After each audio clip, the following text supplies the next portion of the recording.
Good evening, everyone. In last class, I had discussed about the meaning factors affecting of capital structure, and along with this, I also talked about optimum capital structure. So, in this class, I'm going to discuss the theories of capital structure. Theories of capital structure is also known as approaches of capital structure. These theories or approaches are given by some scholars. Okay, so let's see one by one the name of different type of theories or approaches. First one is NI approach, net income approach. Second है net operating income approach, जिसको short में हम लोग बोलते हैं NOI approach. Third है traditional approach और fourth है मोदी गिलानी मिलर अप्रोच, जिसे हम लोग शॉर्ट में MM अप्रोच भी बोलते हैं. ठीक है, तो ये सारे जो अप्रोचेस हैं ये हम लोग क्यों पढ़ रहे हैं? पढ़ने का एक मोटिव हम लोगों का ये है कि ये जो थ्योरीज है या अप्रोचेस है वो हमें ये बताते हैं कि कैपिटल स्ट्रक्चर का वैल्यू ऑफ फर्म पर इफेक्ट पड़ता है या नहीं पड़ता है. कुछ कुछ अप्रोचेस वो है जो बोलते हैं कि वैल्यू ऑफ कैपिटल स्ट्रक्चर का वैल्यू ऑफ फर्म पे इफेक्ट पड़ता है, और कोई कोई जो अप्रोचेस है वो ये बोलते हैं कि स्ट्रक्चर चाहे आप जैसा भी रख लो कैपिटल का, वैल्यू ऑफ फर्म पे कोई इसका इफेक्ट नहीं पड़ने वाला है. तो जो फर्स्ट अप्रोच है एनआई अप्रोच, एनआई अप्रोच क्या कहता है? तो ये अप्रोच कहता है कि आपका जो भी कैपिटल स्ट्रक्चर है उसका capital structure doesn't affect the value of firm. Next है ट्रेडिशनल अप्रोच, वो भी जो है वो एनआई अप्रोच की तरह है, जो ये कहता है कि वो कैपिटल स्ट्रक्चर अफेक्ट करता है वैल्यू ऑफ फर्म को. और नेक्स्ट है एमएम अप्रोच, जो ये भी कहता है कि ये doesn't affect the value of firm. ठीक है, तो 1 और 3 जो है वो ये बोलता है कि कैपिटल स्ट्रक्चर इफेक्ट करता है वैल्यू ऑफ फर्म को. 2 और 4 जो है वो ये बोलते हैं कि ये इफेक्ट नहीं करता है वैल्यू ऑफ फर्म को. ठीक है, तो सारे अप्रोचेस का एक एक करके जब हम लोग कंक्लूजन में देखेंगे तो यही कंक्लूजन आपको दिखेगा.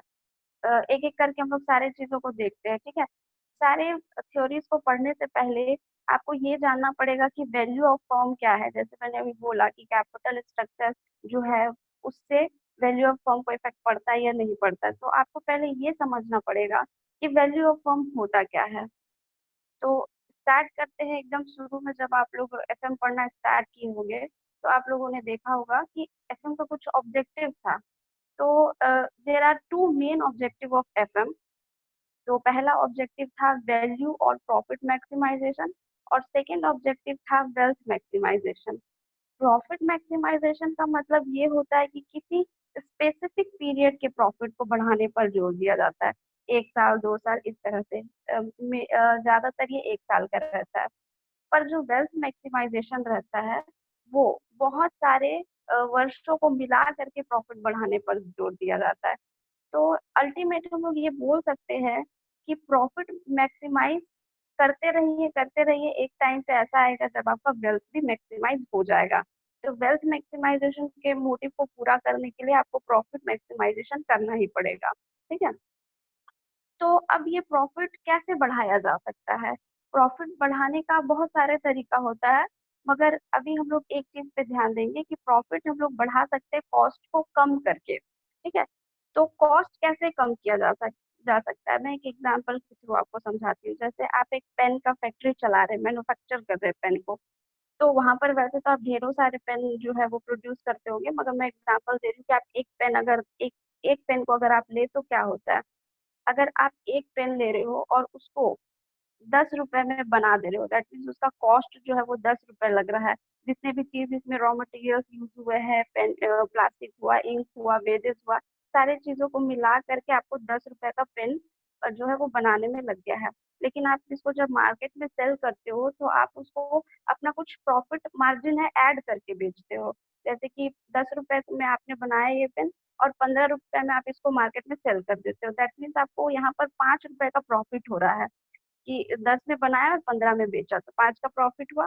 तो अभी आप देखिए, एक और समझिए थोड़ा अच्छे से, कि अगर हम किसी तरीके से ये जो 10 रुपए को बनाने में लगाए हैं, अगर इसको किसी तरीके से कम कर लिया जाए, दैट मीन्स ये जो 10 रुपए में आपने बनाया इसको 5 ही रुपए में आप बना लो और मार्केट में अभी भी 15 रुपए पर ही इसको बेचो, तो आपका प्रॉफिट जो है वो ऑटोमेटिकली बढ़ जाएगा, वो 10 हो जाएगा।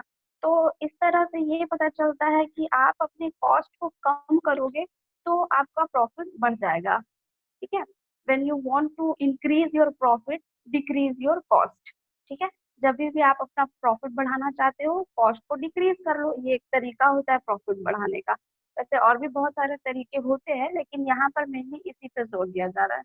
अभी ये सारी चीजें आएंगी, इसीलिए मैं इतना ही बता रही हूँ। ठीक है, तो प्रॉफिट बढ़ाने पर देखिए क्या होता है, प्रॉफिट जब बढ़ता है तो वैल्यू ऑफ फर्म भी बढ़ जाता है। ठीक है, तो अब ये देखते हैं कि कॉस्ट ऑफ कैपिटल, यहाँ पर कॉस्ट का क्या भूमिका है, थोड़ा उसको भी समझिए आप, क्योंकि प्रॉफिट वाला तो आपको समझ आ गया। तो जिस तरह से हम लोग किसी के अगर रूम में रहते हैं, किसी के अगर मान लेते हैं कि आपका अपना घर नहीं है, आप किराए पर रहते हो, तो रूम में अगर आप रहते हो तो क्या करते हो, आप रेंट पे करते होंगे। तो रेंट क्यों पे करते हैं आप? क्योंकि आपने किसी और के रूम को यूज किया। सेम इसी तरह से आप अगर किसी के फंड को यूज कर रहे हो अपने बिजनेस में और प्रॉफिट बना रहे हो, तो आपको भी कुछ उस टाइम पे करना पड़ेगा, क्योंकि आपने किसी के फंड को यूज किया है। तो इसी पेमेंट को ही आप कॉस्ट कहते हो। ठीक है, जो भी आप यहाँ पर पे कर रहे हो, ये भी एक तरह का कॉस्ट हुआ।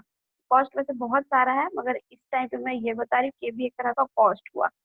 तो जब भी आप इक्विटी शेयर से फंड रेज करते हो और डिविडेंड पे करते हो उसके बदले में, इक्विटी शेयर जब भी आप इक्विटी शेयर से फंड लेते हो तो आपको उसके बदले में डिविडेंड पे करना पड़ता है। तो इक्विटी शेयर को एक्वायर करने का यहाँ पर जो कॉस्ट हुआ वो डिविडेंड हुआ। ठीक है, सेम इसी तरह से अगर आप डिबेंचर के थ्रू फंड रेज करते हो तो आपको इंटरेस्ट पे करना पड़ेगा। तो यहाँ पर जो इंटरेस्ट हुआ वो डिबेंचर का कॉस्ट हुआ। तो इक्विटी के कॉस्ट को शॉर्ट में के ई बोलते हैं, और डिबेंचर के कॉस्ट को शॉर्ट में के डी बोलते हैं। यहाँ पर फिगर में भी आपको दिख रहा होगा सामने कि के ई बोलते हैं इक्विटी के कॉस्ट ऑफ कैपिटल कॉस्ट को, और के डी बोलते हैं डिबेंचर के कॉस्ट को। जब आप दोनों कॉस्ट को मर्ज कर देते हो तो ये ओवरऑल बन जाता है, यानी ओवरऑल कॉस्ट ऑफ कैपिटल। ठीक है, so, before starting a detailed discussion of each the theory, you have to understand some general assumption with the application of these theories. ठीक है, अब ये जो assumption है आपको हमेशा ध्यान में रखना पड़ेगा। कोई भी थ्योरीज आप पढ़ते हो तो आपको क्या करना पड़ेगा, पहले ये जनरल assumption आपको पढ़ने पड़ेंगे। ठीक है, अच्छा ये चीज भी रह गया। तो देखिए इसमें ये था कि जैसे ही आपने अपना कॉस्ट कम करोगे तो वैल्यू ऑफ फर्म जो है वो बढ़ जाता है। ठीक है, कॉस्ट कभी भी अगर आपका कम होगा तो वैल्यू ऑफ फर्म बढ़ जाएगा। तो एजम्पशन में आते हैं। पहला एजम्पशन जो है वो है नो इनकम टैक्स। यानी अगर कभी भी आप इन अप्रोचेस को पढ़ते हो, अप्लाई करते हो, तो ये मान के चला जाता है कि इन्वायरमेंट में जो भी आपने अगर जो भी है वो इनकम टैक्स या किसी भी तरह का टैक्स को पे नहीं करना पड़ता है। ठीक है, ये इसका अजम्पशन मान के चला गया है। सेकेंड जो है वो कॉस्ट ऑफ डेप्ट और कॉस्ट ऑफ इक्विटी के बारे में बोला जा रहा है, यानी कॉस्ट ऑफ जो डेप्ट है वो ऑलवेज लेसर होगा कॉस्ट ऑफ इक्विटी से। क्यों लेस होता है? क्योंकि जो इक्विटी वाले होते हैं वो जो ओनर होते हैं वो इक्विटी वाले ही होते हैं, और रिस्क जो होता है वो इक्विटी वाले ही झेल रहे होते हैं, इसीलिए उसको कॉस्ट भी ज्यादा होता है। ठीक है, तो इक्विटी वाले जो होते हैं, कॉस्ट ऑफ इक्विटी जो होता है वो कॉस्ट ऑफ डेप्ट से हमेशा ज्यादा होता है, वही यहाँ पर दिखाया गया है। थर्ड में है dividend pay out ratio is 100%। अब डिविडेंड पे आउट रेशियो 100% तो होना चाहिए, लेकिन ये डिविडेंड पे आउट रेशियो होता क्या है, इसको समझने के लिए एक पिक्चर है, इसको देखिएगा आप थोड़ा। जब भी आप कोई बिजनेस चलाते हो तो आपको कुछ भी इनकम हो सकता है। ठीक है, तो यहाँ पर एक एज्यूम किया गया है कि आपका पास नेट जो इनकम है वो 1 लाख हुआ है। आप इस इनकम को दो पार्ट्स में डिवाइड करते हो, या तो आप इसको रिजर्व रख लेते हो, या तो आप इसको एज अ डिविडेंड बांट देते हो। Reserve that means retain earning हुआ, और डिविडेंड। ठीक है, तो जब आप इसको एज अ डिविडेंड बांटते हो तो आप इसको पे आउट बोलते हो। ठीक है, जब आपने 1 लाख रुपए एज अ नेट इनकम कमाया है, और देखिए सारे जब आप इनकम को डिविडेंड के रूप में बांट देते हो तो ये 100% हो जाता है। और यही अगर रिटेन अर्निंग रख लेते तो हम लोग यहाँ पर 100 डिविडेंड पे आउट रेशियो जो है वो 0 हो जाता। तो ऐसा सिचुएशन यहाँ पर मान के चला गया है कि आपने जो भी अर्न किया है वो सारे आपको एज अ डिविडेंड ही बांटने पड़ेंगे, आप रिजर्व नहीं रख सकते हो ये सारी थ्योरीज को अप्लाई करने के लिए। ठीक है, नेक्स्ट पॉइंट है यहाँ पर देखिए कि हम लोगों के पास सोर्स ऑफ फंड जो होता है वो बहुत सारे होते हैं, सोर्स ऑफ कैपिटल बहुत सारे होते हैं। इक्विटी होता है, बॉन्ड होता है, डिबेंचर होता है, लोन होता है, बोरोड फ्रॉम फ्रॉम इंस्टीट्यूशन होता है, मतलब बहुत सारे हम लोगों के पास सोर्सेज होते हैं। लेकिन इस चैप्टर में, इस असम्पशन में ये माना गया है कि आपको सिर्फ दो ही सोर्सेज को लेकर के चलना है। एक होता है इक्विटी और दूसरा होता है डेप्ट, ठीक है। अब डेप्ट का मतलब हर तरह के लोन आ जाते हैं, बॉन्ड, डिबेंचर, हर तरह के। तो आपको मान के चलना है कि इक्विटी और डेप्ट बस दो ही तरह के इसमें आके कॉस्ट ये सोर्स ऑफ फंड होते हैं, और बाकी किसी भी तरह के सोर्स ऑफ कैपिटल को इसमें इंक्लूड नहीं किया जाता है। और क्या है, तो ईबीआईटी हुआ, रिस्क हुआ या कैपिटलाइजेशन, ये तीनों एक जगह पर कांस्टेंट रहते हैं। ना ये बढ़ता है ना ये घटता है, बस वहीं पर स्थिर रहता है, चाहे आपसे कुछ भी हो जाए इन्वायरमेंट में, ऐसा माना जाता है।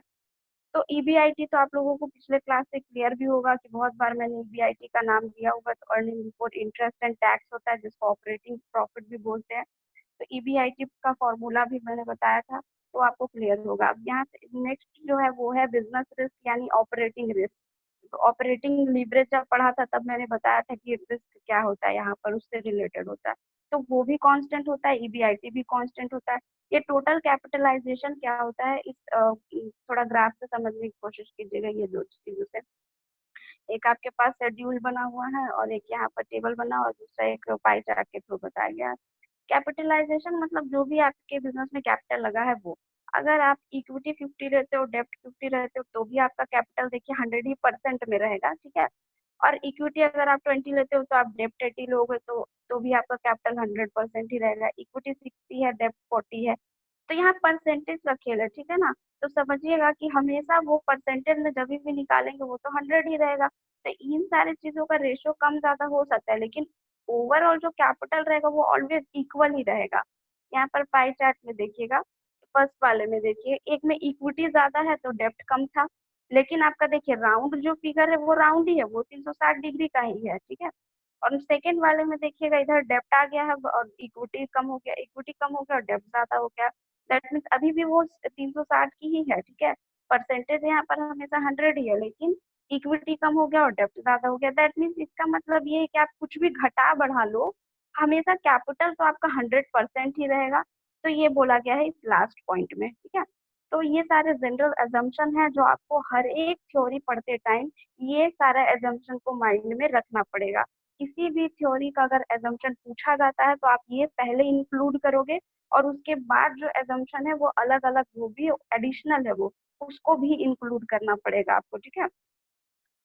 तो come to the first theory of capital structure. तो लोग पहला जो है उसको थोड़े अच्छे से डिस्कस यहाँ पर करते हैं कि क्या है।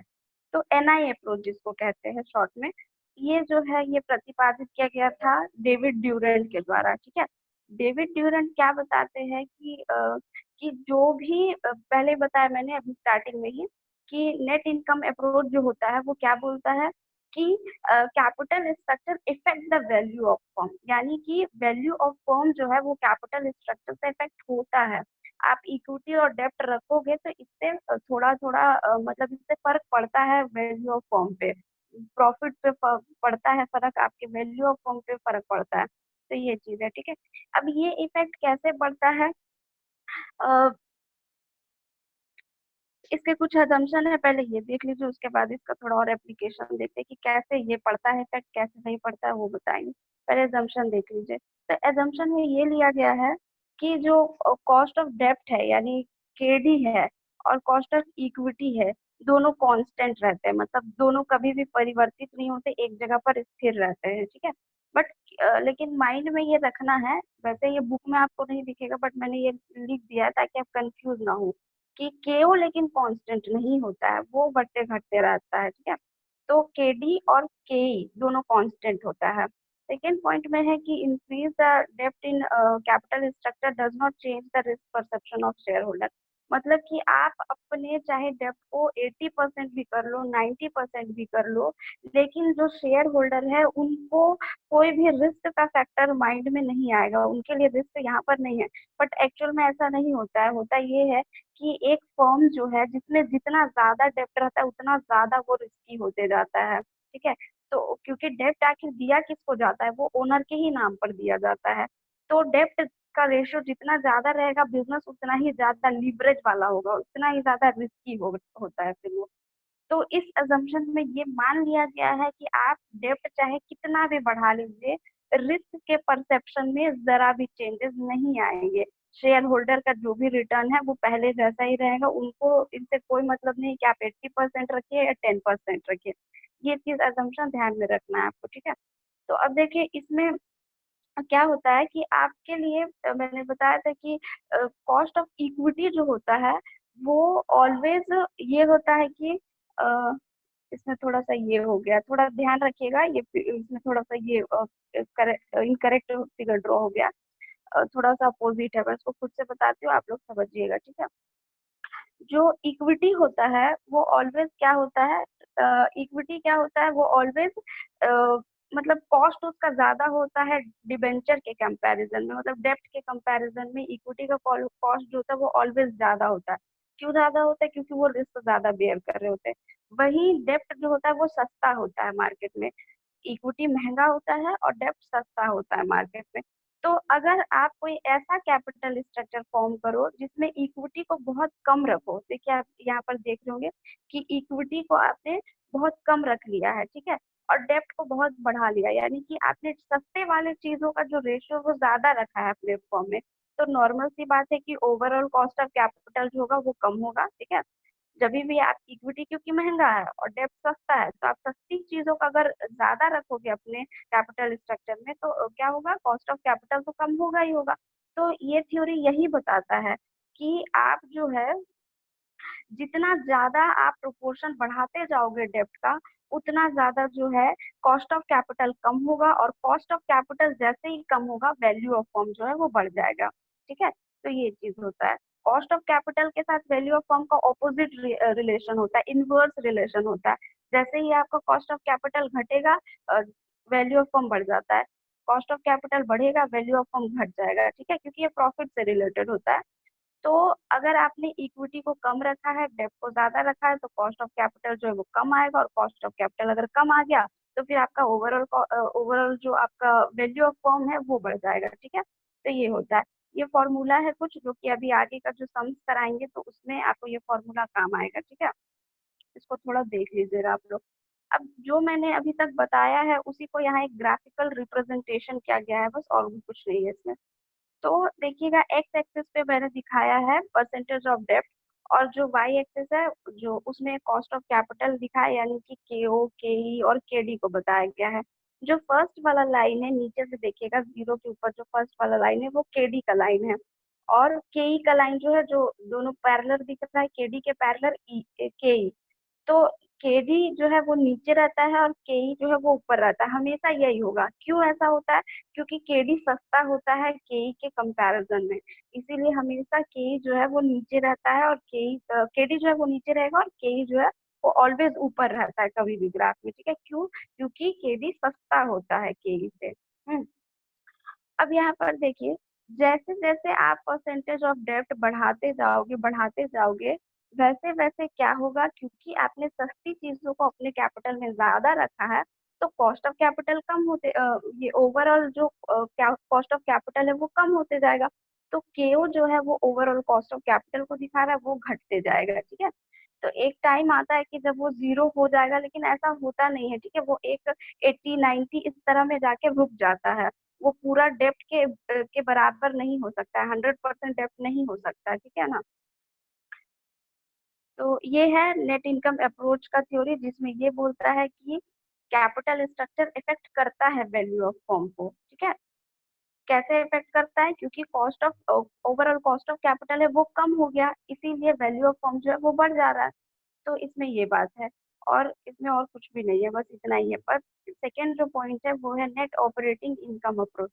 नेट ऑपरेटिंग इनकम अप्रोच जो है वो बिल्कुल अपोजिट है एनआई अप्रोच के। क्यों? क्योंकि नेट इनकम अप्रोच जो है वो ये कहता था कि कैपिटल स्ट्रक्चर अफेक्ट करता है वैल्यू ऑफ फर्म को, मगर ये कहता है कि वैल्यू ऑफ फर्म को कैपिटल स्ट्रक्चर अफेक्ट नहीं करता है। ये भी डेविड ड्यूरेंट ने ही दिया है, लेकिन इन्होंने इस टाइम पे अपनी बातों को पूरा पिछले वाले जो थ्योरी है उससे पूरा यहाँ पर अलग एक थ्योरी दिया है, जिसमें उसके पूरा अपोजिट उसके बात किया है। इसे हम लोग fixed overall cost of capital theory भी कहते हैं, ठीक है, जिसको शॉर्ट में यहाँ पर बोल्ड लेटर में यहाँ लिखा भी हुआ है, तो ये देख लीजिएगा। इस अप्रोच में ये बोला जाता है कि आपने जितना भी कुछ भी कर लीजिए, डेप्थ को बढ़ा लीजिए, घटा लीजिए, कुछ भी कर लीजिए, उसका वैल्यू ऑफ फर्म पे कोई इफेक्ट नहीं पड़ता है। क्यों नहीं पड़ता है इफेक्ट? क्योंकि इसमें जो रिस्क वाला जो फैक्टर था, पिछले बार रिस्क को कांस्टेंट मान लिया गया था, ये मान लिया गया था कि जो शेयर होल्डर है उनको आप कितना भी बढ़ा लीजिए डेप्थ को, लेकिन रिस्क का परसेप्शन ऑलवेज कांस्टेंट होता है। इसके अजम्पशन में यही एज्यूम किया गया है कि रिस्क का जो कांस्टेंट इसमें नहीं माना जाएगा, शेयर होल्डर का जो रिस्क का परसेप्शन है वो चेंज होगा। तो इसीलिए इसमें क्या होता है कि आप डेप्थ को जितना बढ़ाओगे, यानी कि आपके कैपिटल में बर्डन बढ़ता जा रहा है इंटरेस्ट का बर्डन बढ़ा, दैट मीन्स आपका जो बिजनेस है वो ज्यादा रिस्की होते जा रहा है। अब बिजनेस ज्यादा रिस्की हो रहा है तो नॉर्मल सी बात है कि जो इक्विटी होल्डर है वो ज्यादा से ज्यादा रिटर्न का डिमांड करेंगे। उनको ये एक्सपेक्टेशन रहेगा कि बहुत ज्यादा उनको रिटर्न मिले, क्योंकि बिजनेस बहुत ज्यादा रिस्की है। कम रिस्क की बिजनेस में कम थोड़ा एक्सपेक्टेशन होता है, लेकिन ज्यादा रिस्क होने के कारण ज्यादा एक्सपेक्टेशन रहेगा। तो जो उस थ्योरी में ये था कि हम लोग इसमें ये कहा गया कि अगर आप जितना भी अपना डेप्थ बढ़ाते जाओगे, तो एक स्टेज ऐसा आएगा कि जितने आपने डेप्थ से पैसा बचा रखा है वो सारा आपको इक्विटी में पैसा जाकर के देना पड़ेगा। इस तरह से दोनों इक्वल हो जाता है, और इक्वल होने के कारण जो आपका cost of overall cost of capital है वो कांस्टेंट हो जाता है और केवी कांस्टेंट हो जाता है, लेकिन जो कॉस्ट ऑफ इक्विटी है वो बढ़ने लगता है। क्योंकि यहाँ पर रिस्क परसेप्शन बढ़ गया, बर्डन बढ़ गया, तो रिस्क भी बढ़ गया, रिस्क बढ़ा, बर्डन बढ़ा, दैट मीन्स कि जो केई है कॉस्ट ऑफ इक्विटी वो बढ़ने लगेगा। तो एनओआई अप्रोच यही कहता है कि आप डेप्ट का परसेंटेज जितना हाई करते जाओगे, केई उतना बढ़ते जाएगा। और क्योंकि आपने जो इसमें पैसे बचा रहे थे, आपको कॉस्ट ऑफ इक्विटी में देना पड़ा, तो इस तरह से ओवरऑल कॉस्ट ऑफ कैपिटल जो है वो कांस्टेंट हो गया है, ठीक है। तो ये कहता है एनओआई अप्रोच, ठीक है। अब इसका जो है ये कंक्लूजन क्या निकलता है, जो मैंने बताया वही सारी चीजें हैं कि कॉस्ट ऑफ जो कैपिटल है और वैल्यू ऑफ फर्म है is not influence by capital structure, उसका कोई भी इफेक्ट नहीं पड़ता है, कैपिटल स्ट्रक्चर का कोई भी इफेक्ट नहीं पड़ता है वैल्यू ऑफ फर्म पे या ओवरऑल कॉस्ट ऑफ कैपिटल पे, दोनों मिलजुल के बाद में वो बराबर ही हो जाती है। क्योंकि जो आप पैसे उस टाइम पे कॉस्ट ऑफ डेट पे बचा रहे थे वो आपको देना पड़ जा रहा है कॉस्ट ऑफ इक्विटी वाले लोग को, इसीलिए ओवरऑल कॉस्ट ऑफ कैपिटल जो है वो मिला के इक्वल हो गया, ठीक है। तो नेक्स्ट जो आपके पास अप्रोच है वो है ट्रेडिशनल अप्रोच, ठीक है। ये एक तरह का दोनों के बीच का अप्रोच है, दोनों मर्ज होके ये बना है ट्रेडिशनल अप्रोच। इसे किसी भी स्कॉलर ने दिया नहीं है, बस ये पर ऐसे ही ये ट्रेंड में आ गया कि जब ये दोनों का एनआई अप्रोच और एनओआई अप्रोच से कंक्लूजन निकाल करके ट्रेडिशनल अप्रोच को बनाया गया है, ठीक है। इसमें क्या कहता है, ये कहता है कि कैपिटल जो स्ट्रक्चर है उससे वैल्यू ऑफ फर्म इफेक्ट होता है। जो एनआई अप्रोच कहती थी वो उसके बाद पर ये भरोसा करता है। तो इसमें क्या हो रहा है, एक ग्राफ को आप देखिए, इससे आपको समझ में आएगा अच्छे से कि फर्स्ट फेज जो है वो एनआई अप्रोच को दिखा रहा है, सेकेंड फेज जो दिख रहा है वो आपको एनओआई अप्रोच दिखा रहा है, और थर्ड जो है वो आपको मेन ट्रेडिशनल अप्रोच यहाँ से दिख रहा है, उसका इफेक्ट यहाँ से दिख रहा है कि देखिए यहाँ पर भी ओवरऑल कॉस्ट ऑफ कैपिटल बढ़ रहा है। यानी कि आपने अगर कुछ भी कॉम्पोजिशन रखा है इक्विटी और डेब्ट का, तो ओवरऑल कॉस्ट ऑफ कैपिटल पर भी कुछ फर्क पड़ता है, ये ट्रेडिशनल अप्रोच कहता है। तो ये जो मिला करके बनाया गया है ये एनआई और एनओआई के अप्रोच से ही बनाया गया है, ठीक है। देखिए इसको अच्छे से, तो तीनों का मिक्सचर करके फेज 1, फेज 2, फेज 3, ये पूरा जो है एक तरह से ट्रेडिशनल अप्रोच है। फर्स्ट फेज देखिए एनआई अप्रोच, पहले वाले जो ग्राफ मैंने दिखाया था सेम उसी तरीके से है। ये केओ का लकी लाइन जो है वो अच्छे से देखिएगा, वहाँ 15% से स्टार्ट हो रहा है, 15 नंबर से देखिएगा स्टार्ट हो रहा है। पहले तो केओ जो है वो जितना आपने डेप्थ बढ़ाया उसके बाद केओ घटने लगा था, क्यों? क्योंकि जितना आप ये था उसमें एनआई अप्रोच में कि आप सस्ती चीजों को अपने कैपिटल में लेके आओ तो आपका कॉस्ट ऑफ कैपिटल जो है वो घट जाएगा, इसीलिए केओ यहाँ पर घटा।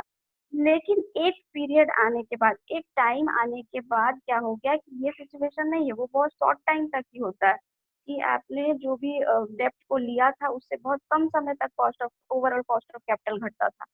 उसके अगर आप उससे ज़्यादा एक लिमिट से ज़्यादा अगर आप डेब्ट को बढ़ाते जाओगे, तो देखिए केओ जो है वो कांस्टेंट हो जाता है फिर। लेकिन इसके उल्टे में देखिए यहाँ पर केई जो है वो बढ़ने लगा, क्योंकि यहाँ पर रिस्क बढ़ जाता था, इसीलिए केई भी बढ़ जाता है। फिर में क्या हो गया, एक लिमिट के बाद जब आप ये भी लिमिट क्रॉस कर जाएगा, तो मतलब बहुत ज़्यादा अगर आप डेब्ट बढ़ाते जाओगे, तो कॉस्ट ऑफ इक्विटी भी बढ़ेगा, कॉस्ट ऑफ डेब्ट भी बढ़ेगा और दोनों बढ़ने के कारण ओवरऑल कॉस्ट ऑफ कैपिटल भी बढ़ने लगा। यानी कि देखिए इन दोनों का प्रोपोर्शन को जैसे ही बढ़ाया गया केई केडी के प्रोपोर्शन को, तो ओवरऑल कॉस्ट ऑफ कैपिटल पे जब प्रभाव पड़ा, यानी कि वैल्यू ऑफ फर्म पे भी प्रभाव पड़ेगा, ठीक है? तो ये ट्रेडिशनल अप्रोच कहता है। ठीक है कि व्हेन रेशियो ऑफ डेब्ट इज इंक्रीजिंग देन के इज आल्सो इंक्रीजिंग। जब दोनों इंक्रीज कर रहा है तो फिर केओ भी इंक्रीज करेगा। नॉर्मल सी बात है, केओ क्या होता है, केडी और केई का प्लस होता है, दोनों का सम होता है। जब केई भी बढ़ रहा है केडी भी बढ़ रहा है तो फिर तो केओ तो बढ़ेगा ही बढ़ेगा। तो ये इसका कंक्लूजन है, ठीक है। नेक्स्ट देखिए एमएम अप्रोच है। लेकिन आप इन तीनों अप्रोचेस को पहले अच्छे से अंडरस्टैंड कर लीजिए, तब हम लोग नेक्स्ट क्लास में एमएम अप्रोच करेंगे, क्योंकि ये थोड़ा सा मिक्स हो जाएगा वरना। एमएम अप्रोच का थोड़ा सा आप यहाँ इंट्रोडक्शन ले लीजिए कि क्या होता है। एमएम अप्रोच जो है वो दो लोगों ने मिल करके दिया था, एक होता है मोदी गिलानी और दूसरा एक मिलर नाम करके, ठीक है। तो मोदी गिलानी मिलर अप्रोच भी होता है। इसको इररिलेवेंस थ्योरी भी कहते हैं। इररिलेवेंस थ्योरी क्यों कहते हैं, क्योंकि एमएम अप्रोच है वो कहता है कि capital structure value of firm को कोई इफेक्ट नहीं करता है। जिस तरह से एनओआई अप्रोच बोलता था कि कैपिटल स्ट्रक्चर का कोई भी इफेक्ट नहीं पड़ता है वैल्यू ऑफ फर्म पे, उसी तरीके से एमएम भी यही बोलता है कि आपने स्ट्रक्चर जो भी रखा है, इक्विटी और डेब्ट का जो भी रेशियो रखा है, इससे कोई फर्क नहीं पड़ता है, वैल्यू ऑफ फर्म पे कोई फर्क नहीं पड़ेगा, ठीक है। तो ये एमएम अप्रोच कहता है।